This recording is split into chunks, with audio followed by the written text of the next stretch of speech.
Aber das sind so 3 Grundprinzipien, warum Menschen gesund, glücklich und alt werden.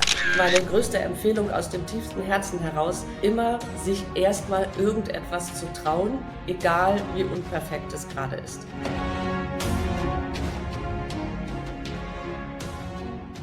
Hallo und herzlich willkommen zu einer neuen Podcast-Folge Erfolgsgeflüster. Heute geht es um das Thema Selbstständigkeit. Mein heutiger Podcast-Gast wusste schon früh im Leben, dass die Selbstständigkeit für sie der einzig wahre Weg ist, um im Leben glücklich und erfolgreich zu werden. Sie hat also mit jungen Jahren schon angefangen, sich selbstständig zu machen. Ihr Weg zeigt, dass es in Ordnung ist, sich immer mal wieder neu zu erfinden, ein anderes Thema anzugehen, sich weiterzubilden und sich dann damit wieder neu selbstständig zu machen. Wenn du also auch überlegst, dich selbstständig zu machen oder schon selbstständig bist in den ersten Jahren, bin ich mir sicher, dass du heute aus dieser Folge einiges für dich mitnehmen kannst. Denn heutzutage geht es nicht mehr nur um ein Produkt oder eine Dienstleistung, sondern es geht vielmehr darum, dass man sich wirklich abgrenzen kann von anderen. Denn es gibt einfach so viele Personen, Unternehmen, die das anbieten, was du anbietest. Was aber macht dich einzigartig? Auch darüber werden wir gleich sprechen. Und jetzt freue ich mich erstmal, meinen heutigen Podcast-Gast begrüßen zu dürfen. Sie ist Mentorin für gesunde Lebens- und Unternehmensführung. Manche nennen sie auch Mrs. Soul Business. Und damit begrüße ich Sie recht herzlich hier im Podcast. Hallo Melanie Thormann. Vielen Dank, dass ich da sein darf. Deine Geschichte ist auf jeden Fall super spannend, weil ich erinnere mich, im Vorgespräch hast du gesagt, du warst noch nie angestellt. Das ist ja ein Stück weit ein Thema heute, über das wir auf jeden Fall sprechen werden, und zwar Selbstständigkeit. Hol uns doch gerne mal ab zum Einstieg. Wie kam es denn dazu, dass du dich so früh schon entschieden hast, ich möchte auf jeden Fall den selbstständigen Weg gehen und nicht den klassischen Weg des Angestelltdaseins? Also ich muss bei mir sagen, ich glaube, ich war noch nie angestelltenkompatibel. So habe ich das immer bezeichnet. Ich war, also nach dem Abitur bin ich erst in eine Ausbildung gegangen. Das war sozusagen mein Momentum des Angestelltenseins, also nur innerhalb der Ausbildung. Ich habe die Ausbildung auch abgeschlossen, habe aber in diesem Beruf nie gearbeitet und habe währenddessen schon festgestellt, das ist irgendwie nicht meins. Ja, ich war immer so ein Freigeist und habe mich immer eigentlich solange ich denken kann, daran gestört, dass das so eingefahrene Bahnen sind, ja, dass man sozusagen, heute ist es ja zum Glück schon etwas anders, aber zu meiner Ausbildungszeit, dass du halt nicht dein eigenes Ding mit einbringen konntest und so weiter. Und das hat mich letzten Endes davon abgehalten, diesen Weg weiterzugehen. Und so habe ich mich dann früh entschieden, mich auf eigene Füße zu stellen. Ja, wie war das denn in den jungen Jahren direkt nach der Ausbildung, nach dem Studium, den Weg zu gehen? Also was waren so, hattest du schon einen Plan und wusstest, okay, damit mache ich mich selbstständig, oder war es eher so ein, ich guck mal, und welche Herausforderungen sind dir da begegnet in den ersten ein, 2 Jahren? Mm. Also es war schon so, dass ich den Weg durch Try and Error eigentlich gegangen bin. Also meine erste Ausbildung war Chemielaborantin. Ich wollte nach dem Abitur nicht sofort studieren. Und ich war auch ganz gut in dem Bereich und es hat mir auch Spaß gemacht, aber ich habe für mich keine Perspektive gesehen. Und habe dann ungefähr nach der Hälfte angefangen, im Abend- und Wochenendstudium parallel zu studieren in einem komplett anderen Bereich, nämlich im Finanzwesen. Und so stand ich schon auf 2 Beinen und wusste nicht wirklich, wo es hingeht.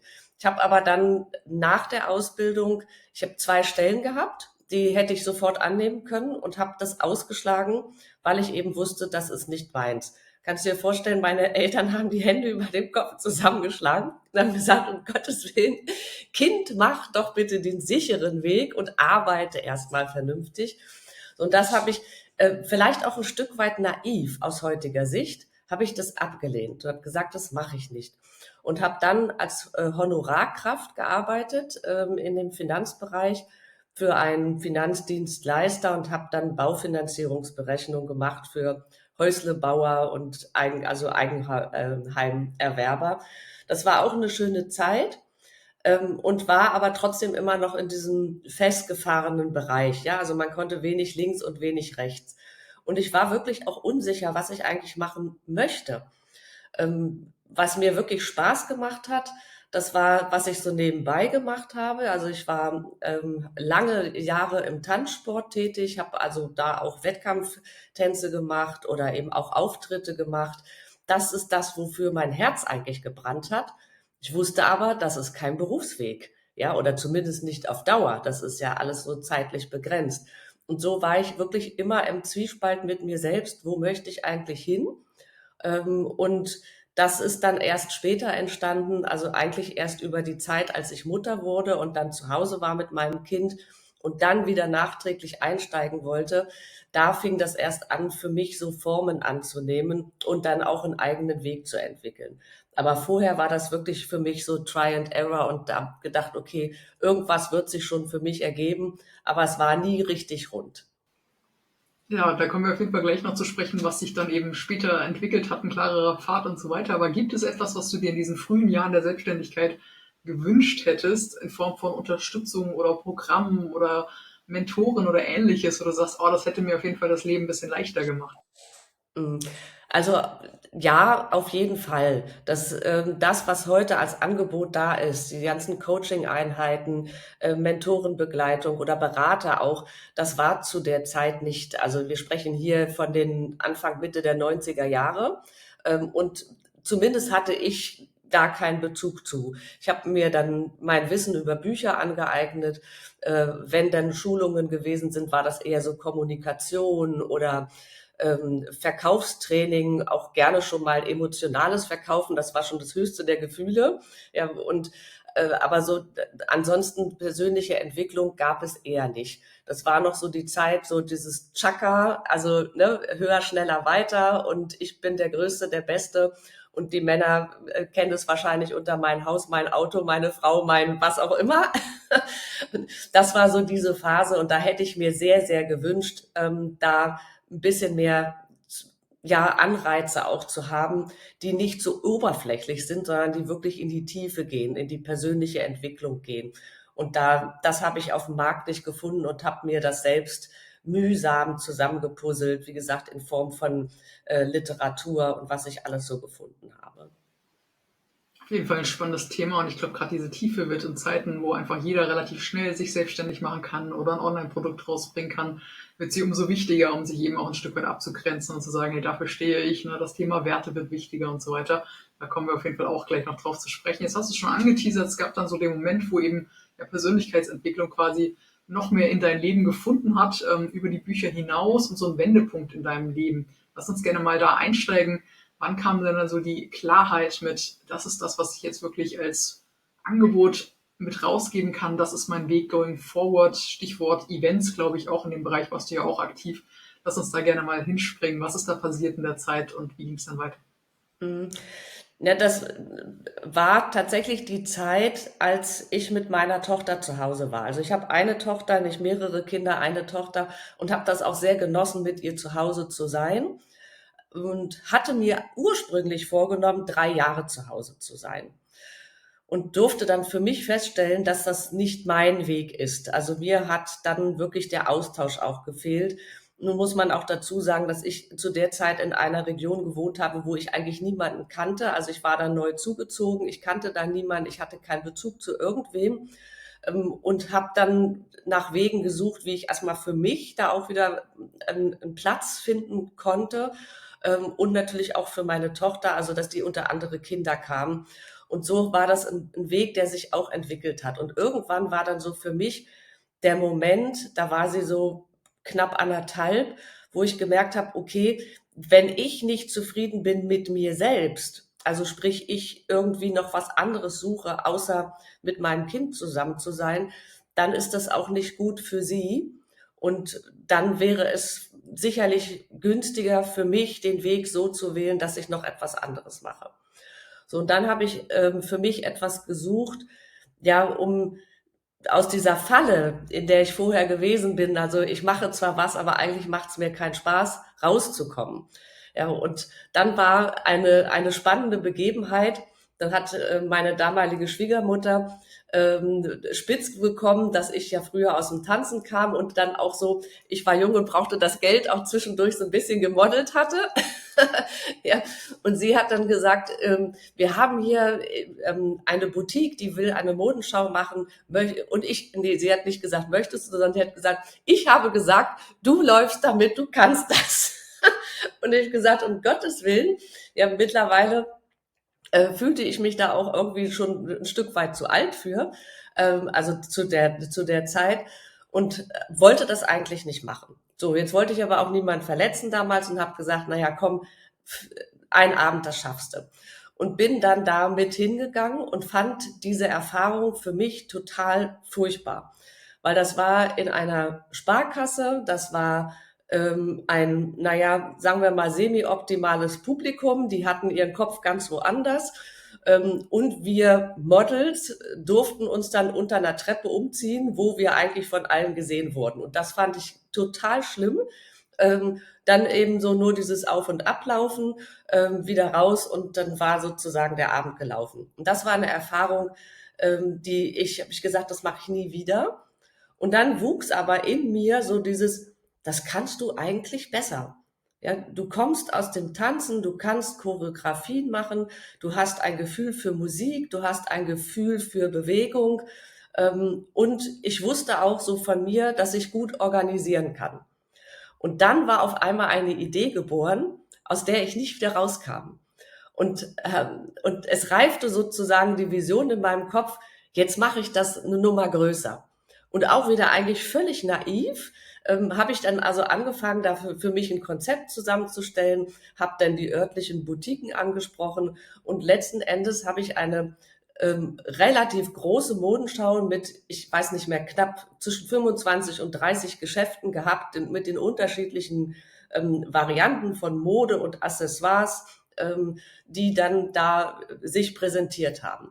Und für diese ganze Geschichte habe ich die Choreografie gemacht. Ich bin selbst nicht mitgelaufen. Ich habe dann mir das entsprechende Modelpersonal dazu gesucht. Und wie man so schön manchmal sagt, das war so Anfängerglück. Ich hatte sofort Erfolg, weil das war was anderes, das war was Neues, das war etwas, was auch die Menschen in diesem Ort noch nicht kannten. Und ich hatte also an dem Abend, ich glaube, wir hatten Platz für 450 Personen und es waren dann 500 drin und draußen stand noch eine große Schlange.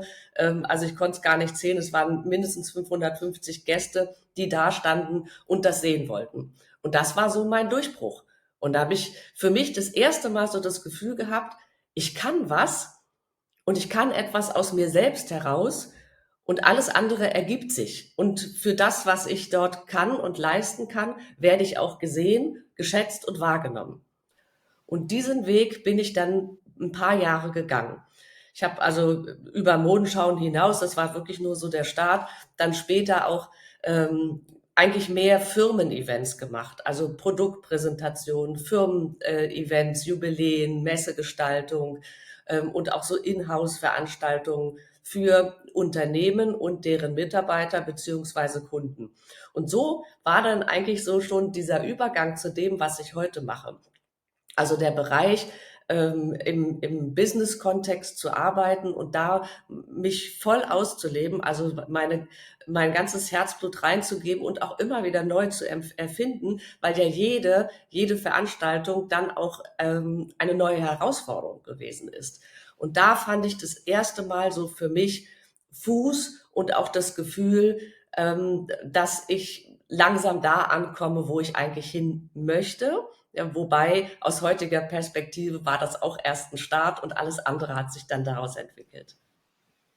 Richtig cool. Ich kriege das Bild nicht aus dem Kopf von dem Laufsteg in einer Sparkassenfiliale. Also das ist auf jeden Fall ein bisschen eingebrannt jetzt. Aber schön, dass es von da auf jeden Fall bergauf ging zu größeren Modeschauen und dann eben später auch Produktpräsentationen und Firmen-Events. Sehr, sehr coole Entwicklung. Du hast es schon angeteasert, das war nicht das Ende der Kette, sondern es ging weiter. Willst du noch was ergänzen? Ja, letzten Endes, ich wollte nur ergänzen, dass es als Auftakt immer gut ist und dass es wichtig ist, dass man sich einfach mal was traut. Ja, und alles andere entwickelt sich daraus. Es muss nicht immer alles perfekt sein. Auf jeden Fall, ja, perfekt. Entwicklung ist auch ein gutes Stichwort. Genau, da machen wir jetzt weiter, denn du hast gesagt, es hat dann irgendwann mit Events auch wieder ein Stück weit ja aufgehört, weil auch das war nur die Vorstufe für das, was jetzt kommen sollte.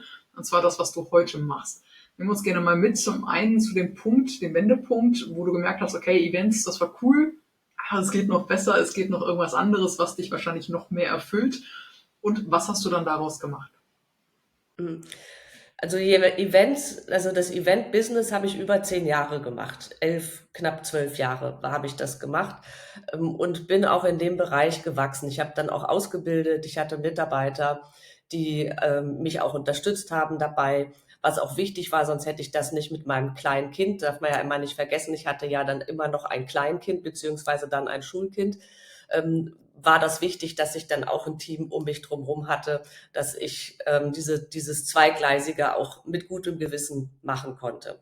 Ich habe aber ab einem gewissen Zeitpunkt gemerkt, dass mich das erstens nicht mehr erfüllt und zweitens auch, dass sich das so ausgeschlichen hat, dass ich irgendwann keine Lust mehr hatte, auch mir so die Abende und Wochenenden für andere Leute um die Ohren zu schlagen. Ja, das ist ja doch oft ein Wochenendjob plus das, was du unter der Woche an Vorbereitung hast. Und so war für mich so ein Übergang, dass ich dann wieder in eine Vision, in eine Überlegung eingetaucht bin, was kannst du jetzt daraus machen? Das hat gut funktioniert, das ist ein toller Weg gewesen, aber irgendwie spürte ich, da will sich noch was anderes entwickeln. Und das war so in der Zeit, da sprechen wir jetzt so von den 2010er Jahren ungefähr, 10, 11, 12 in dem Dreh, da ging das Thema Online gerade so richtig los. Ja, und dann war erst der Momentum, dass für mich der Startschuss war in sogenannte Online-Events. Ja, war ein ganz neuer Begriff damals. Heute machen wir sowas täglich, wie wir beide jetzt auch, ja, auch in größerer Form.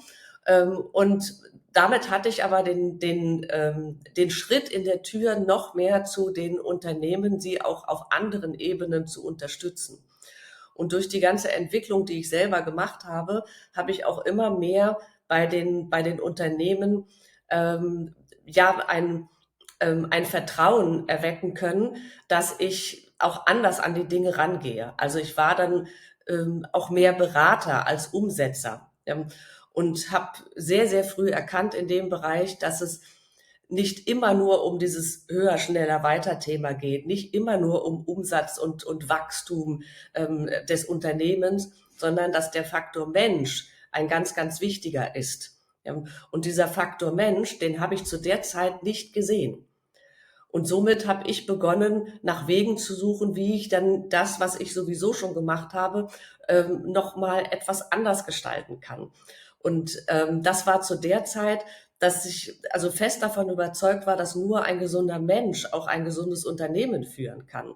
Ja, und dann auf die Menschen in dem Unternehmen zugegangen bin und dann so eine frühe Form von betrieblichem Gesundheitsmanagement mitgemacht habe. Das hat man zu der Zeit noch nicht so genannt, aber irgendwie habe ich es dann doch gemacht, auch dann auf Ernährung und Bewegung und Stressbewältigung. Heute nennt man es Resilienz. Ja, das sind Begriffe, die gab es zu der Zeit noch gar nicht so richtig. Und so kam dann eins zum anderen. Aus dieser körperlichen Gesundheit ergänzte sich dann mentale Gesundheit. Dann kamen auch die Themen der Persönlichkeitsentwicklung wieder dazu. Und so konnte ich über meine eigene Entwicklung und auch Weiterbildung dann den Menschen in den Unternehmen immer mehr auch mitgeben. Und dann kam so der Moment, wo das Ganze rund wurde, als ich angefangen habe, mich zu trauen, mich ganz selbst zu zeigen, so wie ich bin. Und da kam dann noch mal eine vierte Komponente mit dazu, und das ist das Thema der Spiritualität im Business. Und es auch wieder zu einer Zeit, wo Menschen gesagt haben, bleib mir weg mit diesem ESO-Kram, ja? Das gehört nicht hierhin ins Business, und wir wollen doch nicht hier mit, was weiß ich, Räucherstäbchen in der Gegend rumwedeln, sondern wir wollen hier gefälligst Business machen. So, und für mich war das aber auch ein Teil meines Weges, der mich eigentlich schon als Kind begleitet hat, weil ich so eine recht spirituelle Urgroßmutter hatte, die mich begleitet hat. Und so war das auch immer ein Teil meines Weges. Und irgendwann formte sich das dann zu einem großen Ganzen zusammen. Also der Beratungsbereich für Unternehmensentwicklung, für Unternehmensaufbau oder Unternehmensberatung auch, den ich auch intensiviert habe, auch und dann auch noch erweitert habe durch Exit-Strategien, also wie kann ich mein Unternehmen weitergeben, ja, und das dann gepaart mit dem Gesundheitsbereich, mit dem Persönlichkeitsentwicklungsbereich und Spiritualität im Business. Und dann fühlte ich mich über diesen ganzen Entwicklungsweg zu Hause. Und das ist das, was ich heute tue. Auch immer wieder auf unterschiedliche Weise, weil auch sich heute die Welt weiterentwickelt und weiter dreht. Aber das, was ich tue, diese Zusammenfassung aus den 4 Bereichen, die für mich eigentlich eins sind, weil das immer ganzheitlich zu betrachten ist. Ja, aber dieses Zusammenspiel, das hat mich komplettiert und das hat mich letzten Endes auch sicher gemacht in dem, was ich tue und was ich auch nach außen tragen kann. Und so entsteht eine neue Form von Wachstum, nämlich ein Wachstum, was nicht nur an Zahlen und Daten, Fakten gemessen wird, sondern ein Wachstum, was aus dem Innen heraus entsteht und demzufolge, wenn es aus dem Innen heraus nach außen wächst, dann auch beständiger ist. Und so macht dann auch Unternehmensentwicklung und Unternehmensbildung Spaß. Also auch für jemanden, der sich noch am Anfang seiner eigenen Entwicklung dahin befindet. Großartig, ist auf jeden Fall eine schöne Vielfalt und ich glaube, das, was du gerade gesagt hast mit dem, du fühlst dich zu Hause, ich glaube, das ist doch eigentlich das Beste, was einem passieren kann, dass man angekommen sich fühlt, also angekommen für den Moment, verändert sich ja alles, hast du ja auch gesagt, aber dass es jetzt gerade alles passt und eben auch alle Bereiche abdeckt, die dir wichtig sind und wo du eben auch Menschen mit unterstützen kannst. Sehr, sehr schön. Ich glaube, da hast du schon viel erreicht, wovon viele wahrscheinlich noch träumen, die jetzt hier gerade zuhören und sagen, oh ja, da wäre ich auch sehr gerne. Was wären dann so die ersten Schritte, die du jetzt unter anderem natürlich eben auch mit deiner Akademie, die du gegründet hast, dahingehend anbieten kannst für Leute, die hier zuhören und sagen, ja, ich will mich auch selbstständig machen, aber mir geht's so ein bisschen wie dir damals. Ich habe noch nicht den perfekten Plan gerade, sind vielleicht auch schon ein paar Jahre älter und haben diese Naivität, die du eben beschrieben hattest, gerade nicht mehr, weil die ja dann doch oft abhanden kommt, je älter man wird. Was wären so die ersten 2, 3 Schritte, die du unseren Zuhörern mitgeben würdest, wenn sie eben überlegen, ich will mich selbstständig machen, ich will was verändern, aber ich weiß gerade noch nicht, wo die Reise genau hingeht? Der erste Schritt ist immer, also ist meine größte Empfehlung aus dem tiefsten Herzen heraus, immer sich erstmal irgendetwas zu trauen, egal wie unperfekt es gerade ist. Also es ist immer schön, dem ersten Impuls zu folgen, sicherlich nicht so blauäugig irgendwo reinpoltern und ich rate auch niemandem, sich naiv wie ich sofort auf den Weg zu machen, aber zumindest wenn so das Herz nach Veränderung schreit, ja, wenn jemand im Angestelltenverhältnis ist und merkt, das ist es einfach nicht, dann diesem inneren Impuls auch zu folgen und sich auf die Suche zu machen, im Inneren erstmal, was will ich eigentlich? Und dann die Kompetenzen zusammentragen, die man über sein Leben hinweg gesammelt hat. Ist egal, ob man 20, 40 oder 60 ist, ja, sondern wir haben alle unsere Fähigkeiten, die wir erstens mitgebracht haben in diese Welt. Ich nenne das Geniezonen. Ja, also diese wieder zu entdecken, wieder hervorzuholen und sich mit diesen Fähigkeiten zu etwas Einzigartigem zu machen. Das wäre so mein erster Impuls und mein erster Rat, sich einfach zu trauen, zu sagen, ich guck mal.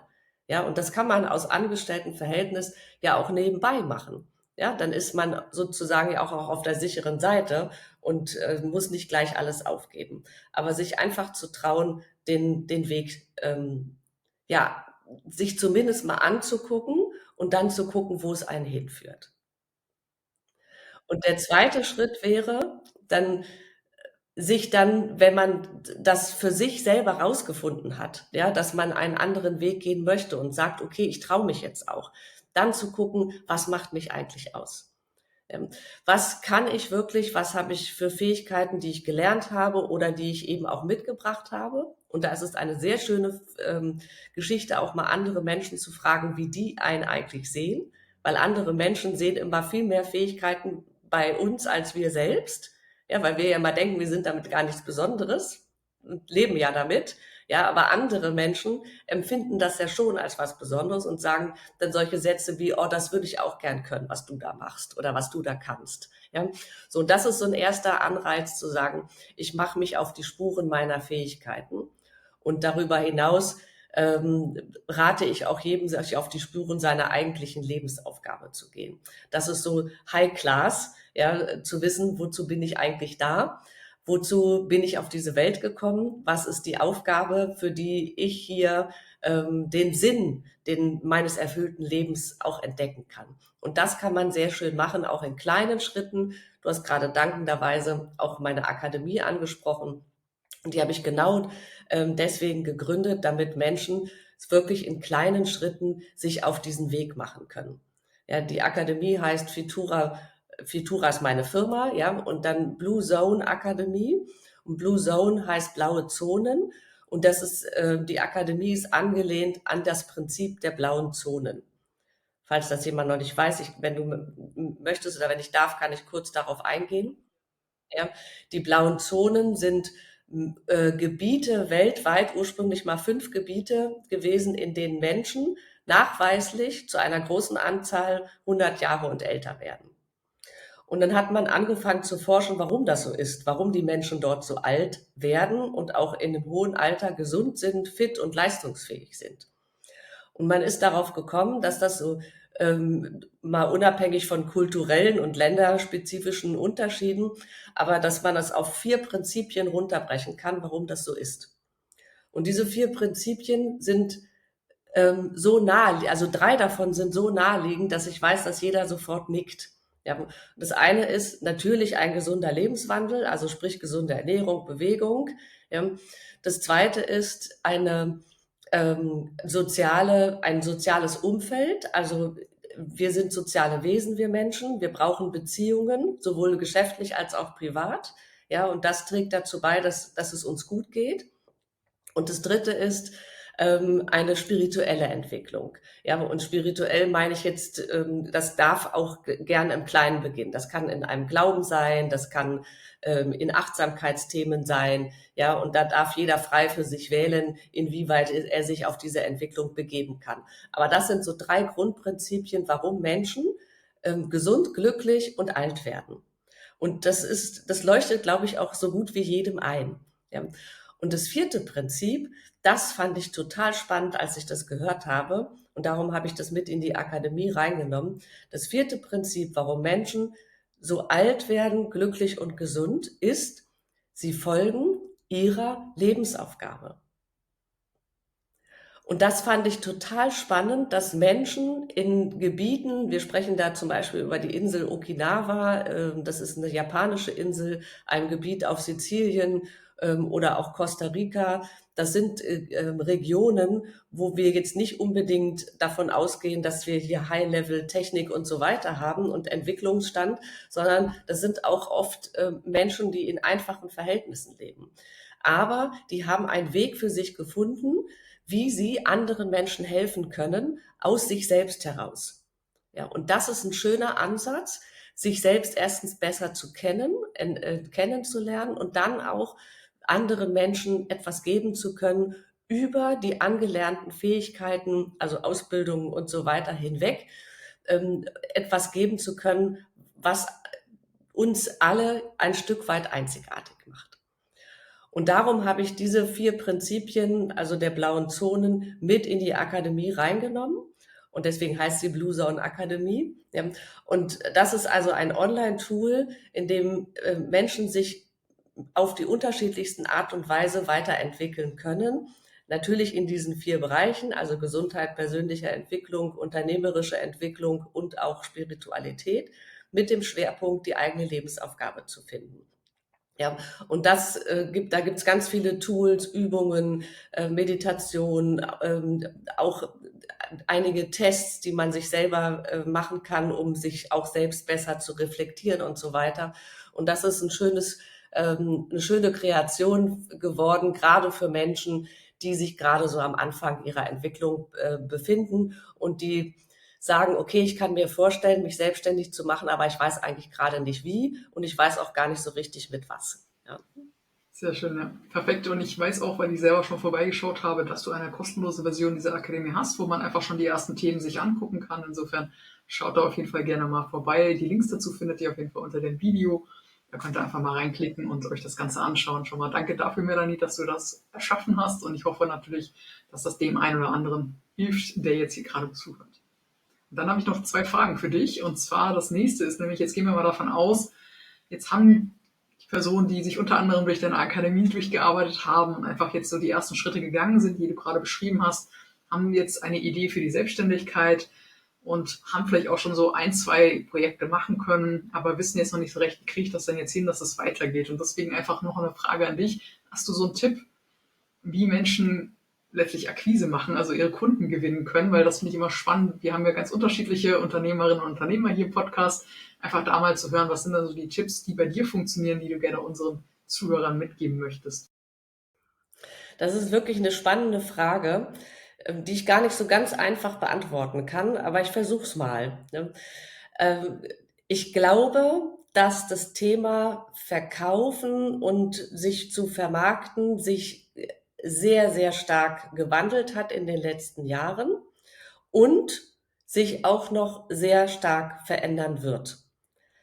Wir sind schon nicht mehr in diesem Ich muss etwas verkaufen Modus, was viele ja davon abschreckt, überhaupt in die Selbstständigkeit zu gehen, sondern wir dürfen uns immer mehr dahin entwickeln, dass wir ja etwas zu geben haben. Ja, so wie ich es eben auch schon beschrieben habe mit dem Weg, zu dem ich einlade, sich selbst auch zu entwickeln. Und das ist etwas sehr, sehr Schönes, was allerdings auch ein Stück weit sich selbst kennenlernen bedeutet. Ja, und auch dann über das Selbst kennenlernen auch eine neue Form von Sicherheit, also innere, intrinsische Sicherheit ausmacht. Und das ist ein Entwicklungsweg.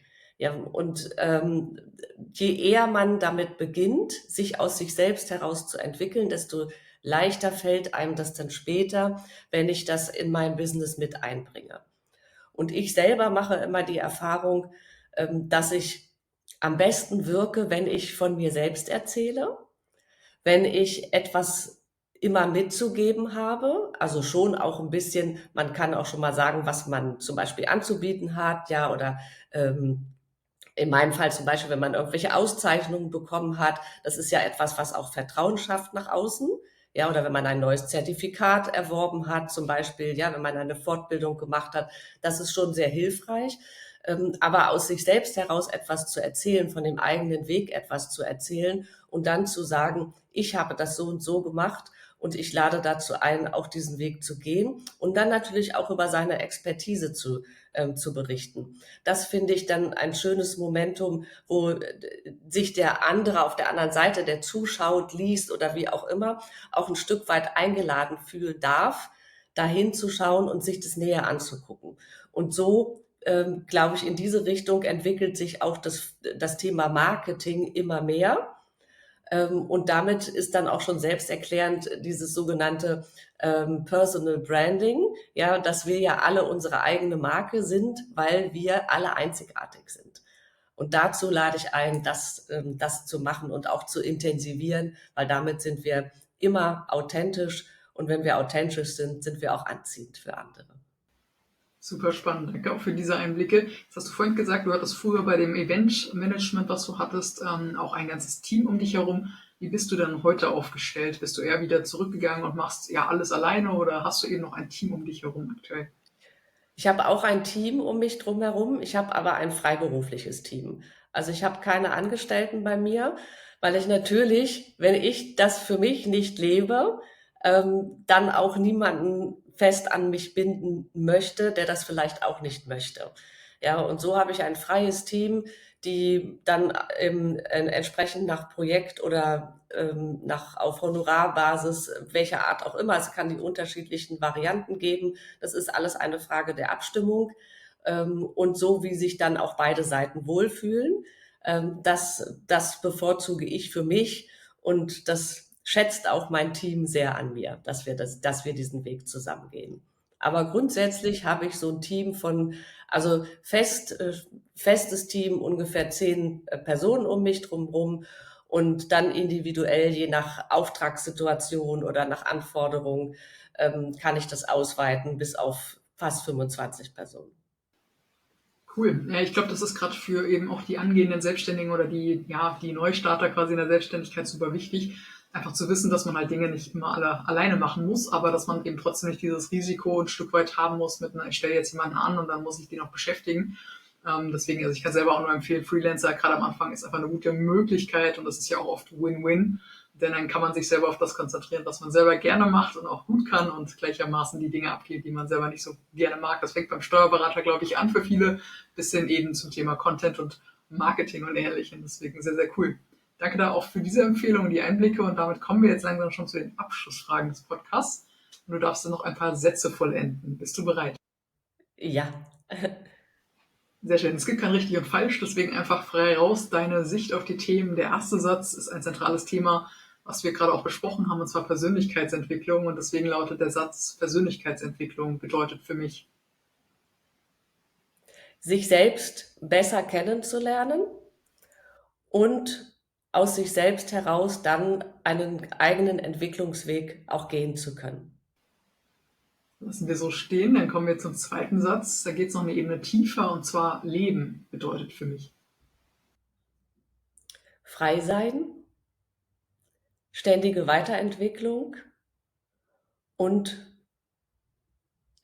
anderen Menschen das mitzugeben, was man am besten kann.